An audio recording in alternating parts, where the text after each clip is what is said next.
C'était en novembre 2013. Un couple de retraités de Castel-Sarrazin trouvait la mort dans cette Twingo écrasée par un train corail. Le choc a eu lieu à hauteur de ce passage à niveau équipé de demi-barrières.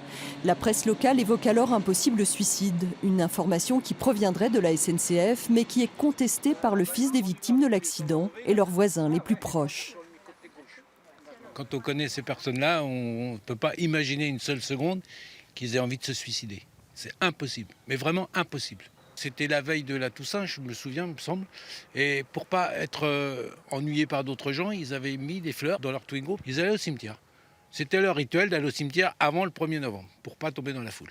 La faute est donc à chercher ailleurs. Or, la SNCF a coutume de se défausser de ses responsabilités en cas d'accident grave. C'est la thèse que développe dans son tout premier numéro le magazine Hebdo.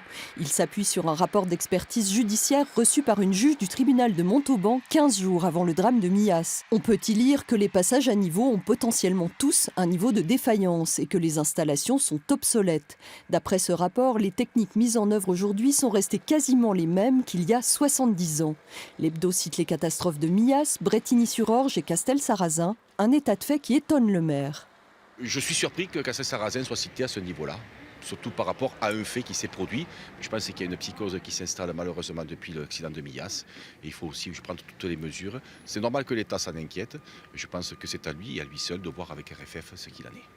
Une enquête semble en effet nécessaire car des riverains de ces passages à niveau nous ont affirmé hors caméra qu'ils avaient constaté des défaillances lors de l'abaissement des barrières et du déclenchement de l'alarme.